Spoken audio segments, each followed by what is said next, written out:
Welcome to Yedidia Shofet.net and welcome to Jewish Wisdom Week number 50. Today's question, which was addressed to the Vilna Gaon, is: what will help me avoid unnecessary arguments and quarrels? Basically, all of us, no matter where we are, whether if it's at a supermarket or we are learning Torah or we're trying to learn a subject or we're talking about some stories or we're having a drink together or we're having dinner, there's always a chance where someone's not going to have the same view that you have. Now, there's a difference between arguing for the sake of trying to get the truth out or trying to understand something, and then there's something called arguing for the sake of arguing. And this is what we call an unnecessary argument or a quarrel. How do we get out of this? How do we actually take this out of our system, out of our hardwired system since I understand things in a certain way, that means that I am right. But that's not always the case. So that's why we argue to try to prove to others that we are right. And sometimes it backfires. So how do we control ourselves that we shouldn't go into such arguments?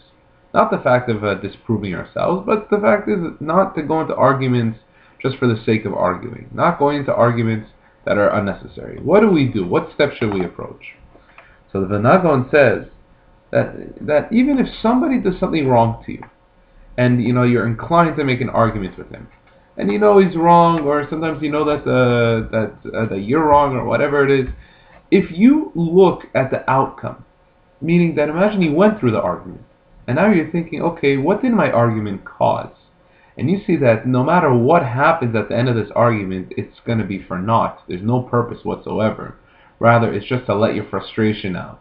Or rather, that it's just that you can try to just be dogmatic to someone, just to scream at him all you want. And you see there's really no outcome. There's nothing to come out of this in the future. There's no point. You're just wasting your time. Then you have to avoid to even start, to even make a little sound, a beep, a little something in order to cause people just to argue with you. It's not worth it. The point of an argument is in order to help a person understand something. That's the whole point of any argument. If it's just for the sake of arguing, what happens to you? It just raises your blood pressure. It gives you an uncomfortable day, causes the next person that you talk to be not as sweet but a little bit more bitter because you just had an argument. Now, if there is no practical benefit from this, avoid it. Meaning you don't start it. It's not worth your time. Take a moment to say, is this worth my time because of the outcome? And if you see there's no outcome from this argument, you don't go into this argument whatsoever.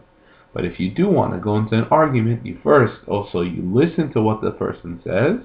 You want to see what his point of view is, not for the sake whether or not you agree to it, but the fact that you listen to him, he's going to reciprocate. He's going to want to listen to you. It's just a show of manners. And then you can point to your side, and he can point to his side, and you can actually talk about it. But remember, that's when you want to actually have an outcome. So ultimately, to say that all of this is just a learning experience. But when you're going to have an argument, you're going to take it in mind to say, was this argument for a purpose, or was it just for me to let out some steam, or was it for him to let out some steam? Was it just a useless time, or did I actually gain something from this? So the next time that you see that there's something to lose, such as your time, or your wit, or your temper, or anything of that sort, don't go into the argument. Have a better day, have a sweeter day. And only go on good conversations, good topics, good ideas, and that way you'll live a happier life. I want to wish you a beautiful day, and I'll see you for Parsha of the week, Bezrat Hashem tomorrow or the next day. Take care.